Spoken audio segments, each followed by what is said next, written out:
The following is a reading of Beyond Birth and Death by His Divine Grace, A.C. Bhaktivedanta Swami Prabhupada. This is the original version from 1972. Chapter 1. We are not these bodies. Dehi nichang avajyoyang, dehi sarva shabarata, tasmat sarvani bhutani, natvang sochittumarhasi. Quote, O descendant of Bharata, he who dwells in the body is eternal and can never be slain. Therefore you need not grieve for any creature. Unquote.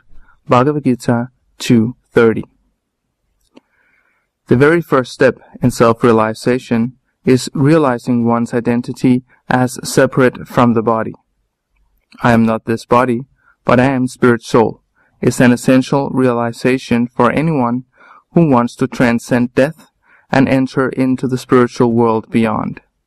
It is not simply a matter of saying, I'm not this body, but of actually realizing it. This is not as simple as it may seem at first.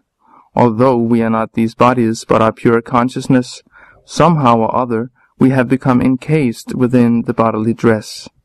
If we actually want the happiness and independence that transcend death, we have to establish ourselves and remain in our constitutional position as pure consciousness. Living in the bodily conception, our idea of happiness is like that of a man in delirium. Some philosophers claim that this delirious condition of bodily identification should be cured by abstaining from all action. Because these material activities have been a source of distress for us, they claim that we should actually stop these activities. Their culmination of perfection is a kind of Buddhistic nirvana, in which no activities are performed. Buddha maintained that due to a combination of material elements, this body has come into existence, and that somehow or other, if these material elements are separated or dismantled, the cause of suffering is removed. If the tax collectors give us too much difficulty because we happen to possess a large house, one simple solution is to destroy the house. However, Bhagavad-gita indicates that this material body is not all in all. Beyond this combination of material elements, there is spirit, and the symptom of that spirit is consciousness. Consciousness cannot be denied. A body without consciousness is a dead body. As soon as consciousness is removed from the body, the mouth will not speak, the eye will not see, nor the ears hear. A child can understand that. It is a fact that consciousness is absolutely necessary for the animation of the body. What is this consciousness? Just as heat or smoke are symptoms of fire, so consciousness is the symptom of the soul. The energy of the soul or self is produced in the shape of consciousness. Indeed, consciousness proves that the soul is present. This is not only the philosophy of Bhagavad-gita, but the conclusion of all Vedic literature. The impersonalist followers of Shankaracharya, as well as the Vaisnavas following in the disciplic succession from Lord Sri Krishna, acknowledge the factual existence of the soul, but the Buddhist philosophers do not. The Buddhists contend that at a certain stage the combination of matter produces consciousness, but this argument is refuted by the fact that although we may have all the constituents of matter at our disposal, we cannot produce consciousness from them. All the material elements may be present in a dead man, but we cannot revive that man to consciousness. This body is not like a machine. When a part of a machine breaks down, it can be replaced, and the machine will work again. But when the body breaks down and consciousness leaves the body, there is no possibility of our replacing the broken part and rejuvenating the consciousness. The soul is different from the body, and as long as the soul is there, the body is animate. But there is no possibility of making the body animate in the absence of the soul. Because we cannot perceive the soul by our gross senses, we deny it. Actually, there are so many things that are there which we cannot see. We cannot see air, radio waves, or sound, nor can we perceive minute bacteria with our blunt senses. But this does not mean they are not there. By the aid of the microscope and other instruments, many things can be perceived which had previously been denied by the imperfect senses. Just because the soul, which is atomic in size, has not been perceived yet by senses or instruments, we should not conclude that it is not there. It can, however, be perceived by its symptoms and effects.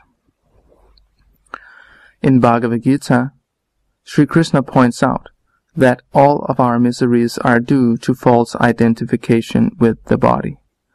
Matra sparshastu kunteya shitushna sukadukada agamapayino nichas tangstitikshasva bharata. Quote, O son of Kunti, the non-permanent appearance of heat and cold, happiness and distress, and their disappearance in due course, are like the appearance and disappearance of winter and summer seasons. They arise from sense perception, O scion of Bharata, and one must learn to tolerate them without being disturbed. Unquote. Bhagavad-gita 2:14. In the summertime, we may feel pleasure from contact with water, but in the winter, we may shun that very water because it is too cold. In either case, the water is the same, but we perceive it as pleasant or painful due to its contact with the body. All feelings of distress and happiness are due to the body. Under certain conditions, the body and mind feel happiness and distress. Factually, we are hankering after happiness, for the soul's constitutional position is that of happiness. The soul is part and parcel of the Supreme Being, who is Satchidananda Vigraha, Brahma Samhita 5.1, the embodiment of knowledge, bliss, and eternity. Indeed, the very name Krishna, which is non-sectarian, means the greatest pleasure. Krish means greatest, and Na means pleasure. Krishna is the epitome of pleasure, and being part and parcel of him, we hanker for pleasure. A drop of ocean water has all the properties of the ocean itself, and we, although minute particles of the Supreme Whole, have the same energetic properties as the Supreme. The atomic soul, although so small, is moving the entire body to act in so many wonderful ways. In the world we see so many cities, highways, bridges, great buildings, monuments, and great civilizations. But who has done all this? It is all done by the minute spirit spark within the body. If such wonderful things can be performed by the minute spirit spark, we cannot begin to imagine what can be accomplished by the Supreme Spirit Whole. The natural hankering of the minute spirit spark is for the qualities of the whole, knowledge, bliss, and eternality, but these hankerings are being frustrated due to their material body. The information on how to attain the soul's desire is given in Bhagavad-gita. At present, we are trying to attain eternity, bliss, and knowledge by means of an imperfect instrument. Actually, our progress toward these goals is being blocked by the material body. Therefore, we have to come to the realization of our existence beyond the body. Theoretical knowledge that we are not these bodies will not do. We have to keep ourselves always separate as masters of the body, not as servants. If we know how to drive a car well, it will give us a good service. But if we do not know how, we will be in danger. The body is composed of senses, and the senses are always hungry after their objects. The eyes see a beautiful person and tell us, "Oh, there is a beautiful girl, a beautiful boy, let's go see." The ears are telling us, "Oh, there is very nice music, let us go hear it." The tongue is saying, "Oh, there's a very nice restaurant with palatable dishes. Let us go." In this way, the senses are dragging us from one place to another, and because of this, we are perplexed. Indriyanang hi charatang yanmano nuvidiyate tarasya harati pragyang vayurnavam ivam bhasi. Quote, as a boat on the water is swept away by a strong wind, even one of the senses on which the mind focuses can carry away a man's intelligence. Unquote. Bhagavad-gita 2:67. It is imperative that we learn how to control the senses. The name Goswami is given to someone who has learned how to master the senses. Go means senses and Swami means controller. So one who can control the senses is to be considered a Goswami. Krishna indicates that one who identifies with the illusory material body cannot establish himself in his proper identity as spirit soul. Bodily pleasure is flickering and intoxicating, and we cannot actually enjoy it because of its momentary nature. Actual pleasure is of the soul, not the body. We have to mold our lives in such a way that we will not be diverted by bodily pleasure. If somehow we are diverted, it is not possible for us to establish our consciousness in its true identity beyond the body. Bhogaisvarya prasaktanang taya parittachetasam vyavisayatmika buddhihi samado na vidiyate. Traigunya vishaya veda nistraigunyo pavarjuna nirdvandvo nitya sattvasto niryogakshema atmavan. Quote, in the minds of those who are too attached to sense enjoyment and material opulence, and who are bewildered by such things, the resolute determination for devotional service to the Supreme Lord does not take place. The Vedas deal with the subject of the three modes of material nature. Rise above these modes, O Arjuna. Be transcendental to all of them. Be free from all dualities and from all anxieties for gain and safety, and be established in the self. Unquote. Bhagavad-gita 2:44 and 45. The word Veda means book of knowledge. There are many books of knowledge, which vary according to the country, population, environment, etc. In India, the books of knowledge are referred to as the Vedas. In the West, they are called the Old Testament and New Testament. The Mohammedans accept the Quran. What is the purpose for all these books of knowledge? They are to train us to understand our position as pure soul. Their purpose is to restrict bodily activities by certain rules and regulations, and these rules and regulations are known as codes of morality. The Bible, for instance, has 10 commandments intended to regulate our lives. The body must be controlled in order for us to reach the highest perfection, and without regulative principles, it is not possible to perfect our lives. The regulative principles may differ from country to country, or from scripture to scripture, but that doesn't matter, for they are made according to the time and circumstances and the mentality of the people. But the principle of regulated control is the same. Similarly, the government sets down certain regulations to be obeyed by its citizens. There is no possibility of making advancement in government or civilization without some regulations. In the previous verse, Sri Krishna tells Arjuna that the regulative principles of the Vedas are meant to control the three modes of material nature: goodness, passion, and ignorance, Traigunya Vishaya Vedaha. However, Krishna is advising Arjuna to establish himself in his pure constitutional position as spirit soul, beyond the dualities of material nature. As we have already pointed out, these dualities, such as heat and cold, pleasure and pain, arise due to the contact of the senses with their objects. In other words, they are born of identification with the body. Krishna indicates that those who are devoted to enjoyment and power are carried away by the words of the Vedas, which promise heavenly enjoyment by sacrifice and regulated activity. Enjoyment is our birthright, for it is the characteristic of the spirit soul. But the spirit soul tries to enjoy materially, and this is the mistake. Everyone is turning to material subjects for enjoyment and is compiling as much knowledge as possible.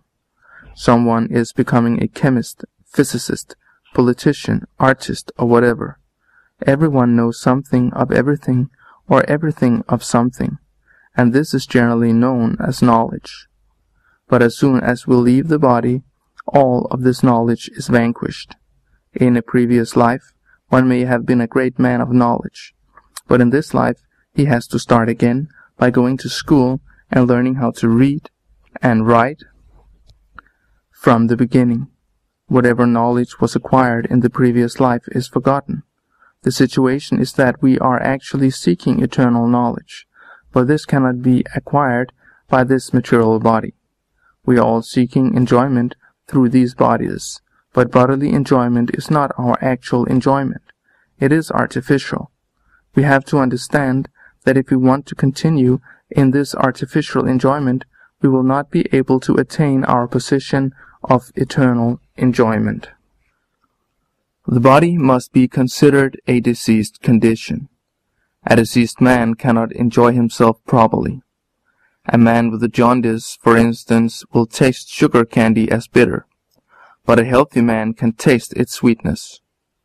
In either case, the sugar candy is the same, but according to our condition, it tastes different.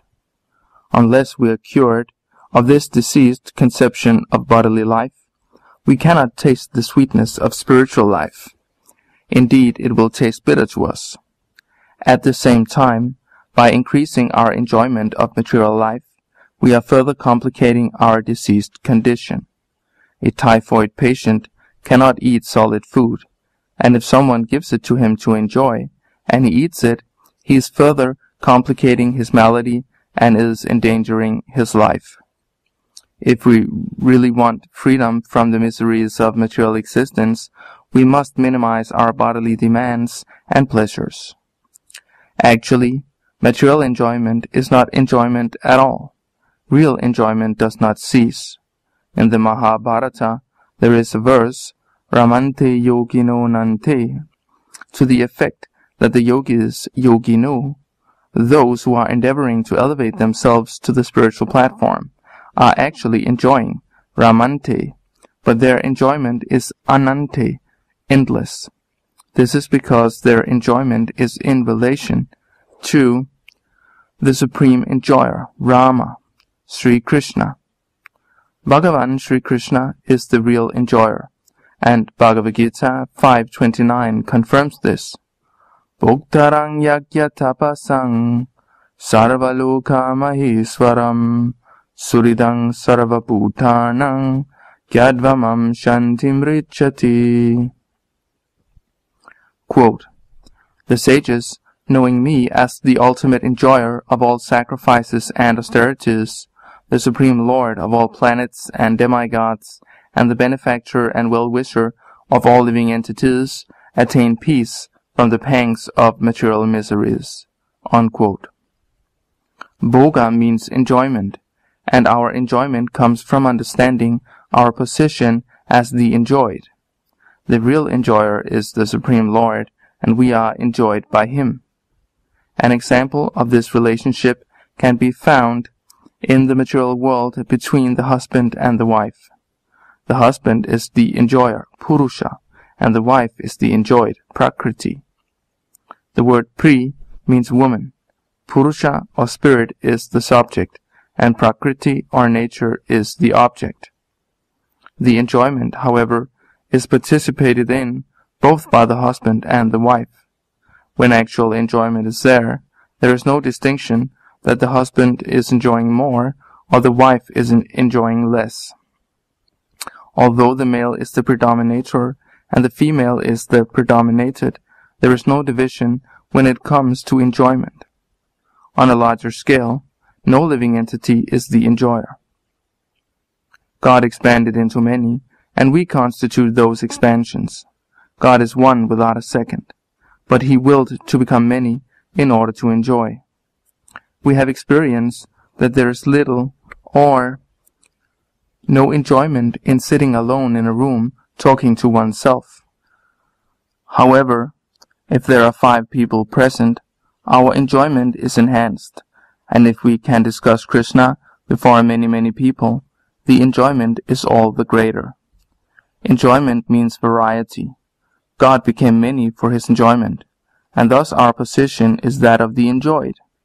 That is our constitutional position and the purpose for our creation. Both enjoyer and enjoyed have consciousness, but the consciousness of the enjoyed is subordinate to the consciousness of the enjoyer. Although Krishna is the enjoyer and we the enjoyed, the enjoyment can be participated in equally by everyone. Our enjoyment can be perfected when we participate in the enjoyment of God. There is no possibility of our enjoying separately on the bodily platform. Material enjoyment on the gross bodily platform is discouraged throughout Bhagavad-gita. Matras parshas tu kunteya shitusna shukadukada agama payino nichas tangstitikshasva bharata. Quote, O son of Kunti, the non-permanent appearance of heat and cold, happiness and distress, and their disappearance in due course, are like the appearance and disappearance of winter and summer seasons. They arise from sense perception, O scion of Bharata, and one must learn to tolerate them without being disturbed. Unquote. Bhagavad-gita 2:14.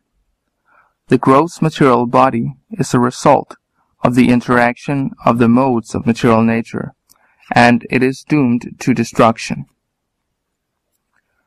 Antavanta ime deha nitya shuktaha sharirinaha anashino pramayasha tasmad yujashva bharata.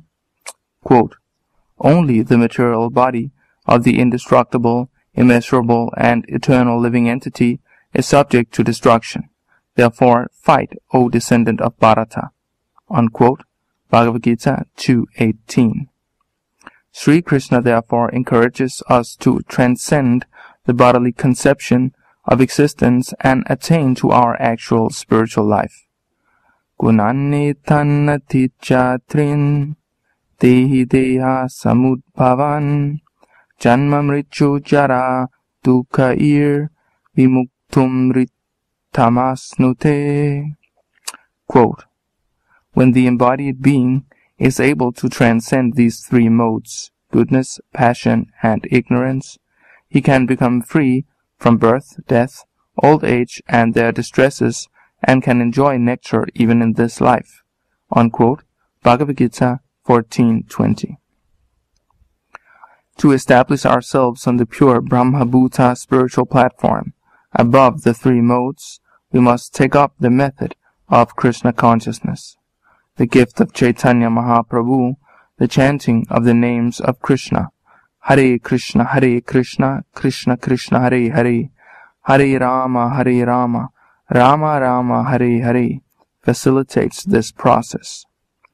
This method is called Bhakti Yoga or Mantra Yoga, and it is employed by the highest transcendentalists.